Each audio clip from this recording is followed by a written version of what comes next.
For your honor, we have with Courtney Waldick. Judge, this is date time set for our second probable cause conference. At this time, if Waldick is inclined to waive her right to preliminary exam, and we've gone over those rights. Waldick, is that correct? You're waiving your right to a preliminary examination? Yes, Your Honor. You understand that is a proceeding where the people would have to show by probable cause that the offense alleged was committed and that you committed it. Yes, Your Honor. And you understand that you'll not have that hearing and you'll proceed to circuit court for further resolution. Yes, Your Honor. People also waive their right. Yes, Your Honor, we do. And if that's the date, I'd like to address bond at the appropriate time. Pardon? Yes, I do waive, but in case this affects her pretrial date, I'd like to address bond at the appropriate time. All right. So before I set the date, you may address bonds. Go ahead. Your Honor, at the time my office charged this case, we requested a 100,000 cash surety bond. At this time, I am renewing that request. I understand that Ms. Waldick was given a 50,000 10% bond at the time of her arraignment. When we were last before Your Honor, I did not have the benefit of certainly I still don't have the report because the investigation continues to be ongoing. However, the information that is now available to me has grown substantially since we were last here. I will start off by going through essentially the timeline of what occurred here. In the early morning of January 21st, 2024, people that were commuting to work or other locations observed and discovered the body of Miss Shelley Mason lying on the side of Prospect. It was unknown at the time what occurred to Miss Mason, who killed her, and who was involved, but the police were rapidly able to put together an investigation that led to them to be able to identify Miss Waldick as the person that killed Miss Mason. On January 20th, the day of the crash, Miss Waldick had been to a baby shower. She then went to Ray's in Ypsilanti with her friends, where she was drinking with her friends. She was texting people that were not present, somebody who was either her friend or her boyfriend. She had texted things to her boyfriend about meeting up with him later. In her text messages to her boyfriend, she indicated that she was out drinking with her friends and that she would be continuing to be drinking with her friends. She referenced to him that she wouldn't feel comfortable driving too far to meet him later, and I apologize for my language, but that she was going to be really hopped up.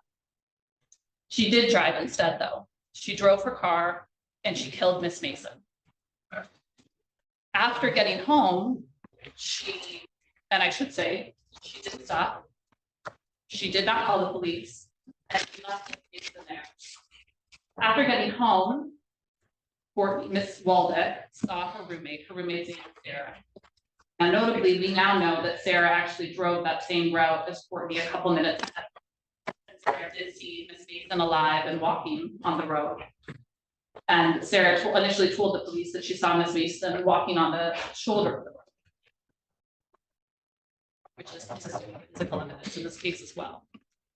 But when Courtney got home, and this is sort of like Sarah's statement, as I understand it, as well as from the text message. Right away, this hearing takes a serious turn. The prosecutor isn't just asking for a higher bond. They're arguing that new evidence has completely changed the picture. In court, bond isn't about deciding guilt. It's about whether someone is likely to flee, interfere with the investigation, or pose a danger while awaiting trial. Do you think new evidence alone should be enough to double someone's bond? Let me know in the comments. Messages that followed this. Courtney was quite hysterical. I'm going to call her Courtney. Courtney told Sarah that she had hit someone and that she needed to go back. Courtney and her roommate took over an hour to return to the scene. During this time, Courtney did not call the police. She did not ask for anybody to go out to the scene to help Miss Mason. Instead, she started texting her friends, her family. Her reaction to this was substantial and quite emotional. However, when Courtney came in for her interview with the police, which mind you was the Friday following, so she came in for her interview on January 26th. The crash occurred on January 20th. She told the police that she believed that she hit a deer. This deer had just kind of popped out of nowhere, that she saw it just coming at her. We know from our interview with Sarah, the roommate, that Miss Mason was walking down the road. Sarah saw Miss Mason a couple minutes ahead of Courtney, and that Miss Mason was walking down the road. But what we also know is that Courtney didn't think she hit a deer. Sarah has now told us that Courtney came home and said, I think I hit someone. Sarah has confirmed for us that there was no mention of a deer. So when Courtney got home thinking that she hit someone without calling the police or stopping to help that someone, she continued to tell her friends and her family what she had done and what stress she was under. She didn't call the police, leaving Miss Mason lying in the snow on the side of Prospect in who knows what condition. And I will say that the evidence in this case bear out that it is possible that if Courtney had just called the police, Miss Mason might still be alive. That's why we have crimes like this. That's why the penalties for crimes like this are so substantial, because Miss Mason may have still been alive and may still be with us right now. Miss Mason was a mother, she was a daughter, and she was a grandmother. And that woman was left on the side of the road without anybody called, with any help being sent her way. But not only did Courtney not call the police and not attempt to save Miss Mason in any way, what I now know is that Courtney then deleted approximately 150 messages off of her. She deleted those messages that I referenced earlier about her not wanting to drive so far. She deleted a message about her being fucked up. And I will make clear for the record, the message says, I'm going to be fucked up, not that she currently was when she sent it. She deleted a message that said, I wish I would have called 911 immediately. And she also deleted, got to live with it and get my car fixed ASAP. Were deleted before her phone was turned over to the police. What she also did when she got home, and I know that defense counsel will argue that this was normal for her behavior, was she parked her vehicle in her garage. That car remained in the garage, and the garage door remained closed, as far as I understand it, with the garage inside. The police subsequently did a search warrant, and it wasn't until they were there with the search warrant that they were then given consent to go into the garage and discover the Jeep.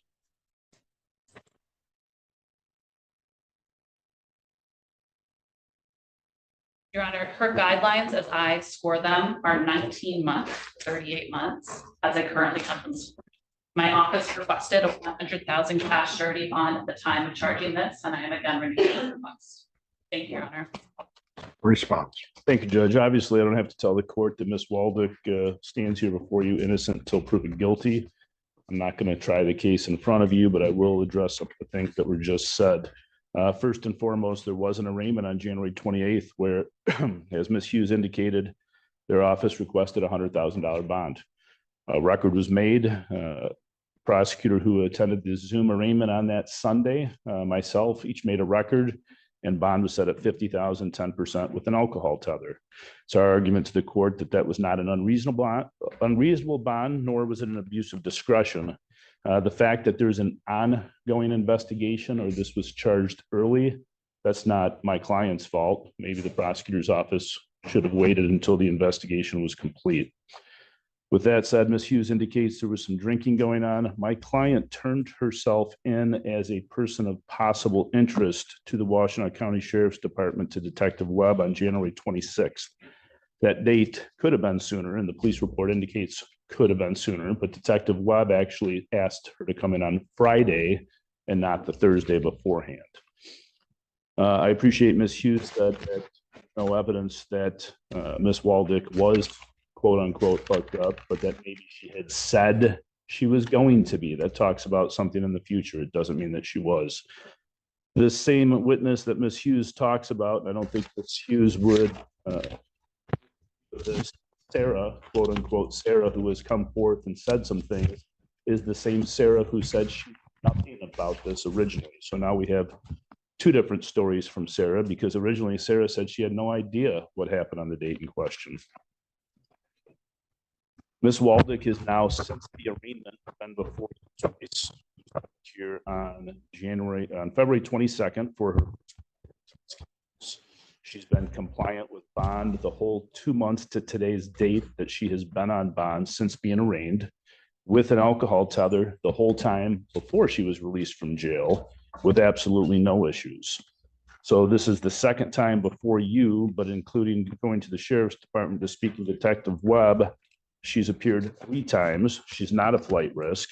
In addition to being on alcohol tether and having no issues, she's also reporting, checking into community corrections weekly. I've heard nothing today regarding any bond violations because I don't think there are any. There's been no change in circumstances as we see it since the date of the arraignment. Ms. Waldick is definitely not a flight risk, and she's not shown that she's a danger to the community in the past 2 months at all. Again, there's been no allegations of that. Judge, the 8th Amendment of the U.S. Constitution indicates that the court shall provide a bail that is not excessive. Stack versus Boyle 342 U.S. 1 and People versus Edmond 81 Mishap 743 says bail that is set in an amount higher than reasonably calculated to give adequate assurance that the accused will appear is excessive under the 8th Amendment. Edmond goes on to say that courts have held that money bail is excessive if it is in an amount greater than reasonably necessary to adequately assure that the accused will appear when her presence is required. Court rules are designed to enforce these principles, Judge, and under these rules, there's a double presumption that a pretrial arrestee will be released without any case bail requirement. And that's stated in 765.6, MCLA 765.6, that in part, a person accused of a criminal offense is entitled to bail. The amount of bail shall not be excessive. Court rules go on to indicate what the money bail should be and what is required, what's considered in terms of setting bond. And those things under subsection F 6.106 say a defendant's prior criminal record. She has none. Defendant's record of appearance and non-appearance or flight to avoid prosecution. She's been at everything. She's actually been at more. Well, that flight issue also includes concealment of evidence, does it? And I guess this came up at the bench when we were here on, surprisingly, on 2/28 or 2/20, our last probable cause conference date, 2/22, when neither party had asked to address bond, but you had mentioned it. Well, counsel, if you want to point at me, I'll tell you exactly what I know about this case. What I know about this case is the warrants came to me. That's how I knew. And that it came to me because I'm in charge of all of these felonies and reviewing every bond that comes through. So that's how it came to me. So if you want to make dispersions against the court, go for it. Let's roll. I'm not making dispersions. I'm saying the court had asked us to approach and talked about bond. Because I'm putting everybody on notice where I am. That's why. Go ahead. You want to come at me? Let's do it. I'm making a record as to. No, go ahead and make your record. I'm just telling you where I am. In addition, and obviously we know that search warrants aren't necessarily evidence. I appreciate that you know things or allege things because you were a party to the search warrants. In addition to what I've already indicated in terms of bond, she's not a flight risk. She's appeared at every court appearance. She's gone to the sheriff's department, met with Detective Webb. She consented to a release of and a search of her phone. She doesn't have any shown history of substance abuse or addiction, a mental condition. She's employed thankfully at a local hospital. She's got family members here. She's probably got about 5 family members here. She lives locally. She's got ties to the community. Again, bond is set at protecting the community and a flight risk. I think that what she has shown over the course of the past 2 months is she's neither. I'd ask that bond stay the same. Thank you. From the people. Nothing further, Your Honor. Thank you. The court, in looking at the file and so that the record is clear, counsel came to the bench and the court was apprising counsel that the court had some concerns with the bond that was set. Neither counsel at that time was ready to raise the bond. There were certain things that came to the court's attention that were not in the magistrate's mind nor the magistrate's information at the time of the arraignment. I brought that to counsel's attention, quite frankly, out of fairness to both sides so that it could probably be argued before the court. What was not known, certainly to the magistrate at the time, was that there was this delay. There was information that was provided to the magistrate at the time regarding the defendant turning herself in, which was somewhat confusing as to how that occurred. And I apprised counsel of that. What my initial conclusion or what I saw was based upon what was presented to me prior to that hearing. Additionally, since that time, something that was not available to the magistrate were these text messages, which lead also to the defendant's knowledge, which play into this court's mind as to this defendant's danger to the public. Furthermore, there is, in terms of the issue of flight, of concealment of evidence and the like, now the deletion of text messages and other evidence in this case, which have just been alluded to, the deletion of basically evidence, which I think also bears upon the defendant's risk in this case. Also, the likelihood, the court can take into account the likelihood of conviction and other things as it regards to setting a bond. But certainly there is now clearly more information that's available to the court regarding this defendant, the offense that was committed and the like. The court, I will also take into account the fact that I don't have any community corrections violations. I don't have anything along those lines. I do not believe that, given the information now available to the court, that the amount of the bond that was originally set, I do not believe that it is appropriate, and that additional bond would be required in this case.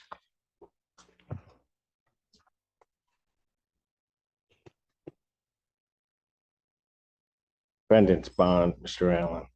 The defendant's bond in this case will be increased. I think that the amount requested by the people was an appropriate amount. Quite frankly, it was appropriate, but now knowing what I know, I would actually raise it beyond that, but I will not do so. In this case, her bond will be increased from $50,000 cash surety to $100,000 cash surety. Are they, counsel, just for the purposes of anything, are they able to do that right now? Or we've made arrangements. There's a surety bondsman in the courtroom who can do that. If you can give us 15 to 20 minutes, it'll be taken care of. She'll be taken back and do that. I think they can do that. Hold on, sorry guys. We need to arraign her on the information. I apologize. I interrupted all of our proceedings. Oh, okay. Yes, that's to the circuit court. We'd waive the reading of the complaint and have the matter set for circuit court pretrial. I asked that she'd stand. She stands. Defendant having waived from a reading standing mute, the court will enter a not guilty plea. Pretrial, technically, counsel, just, and I'll do it for the convenience of your schedule, technically she would be given the in date, but if it looks like you're going to post, I can give the out date. So Yeah, she'll be out. She'll be out. May 2nd at 1:30 before Slave Thursday. Pretrial May 2nd, 2024, 1:30 before, that's a Slay Monday, Slay Thursday. Judge, after that surety is posted, can I come back with proof so that, please?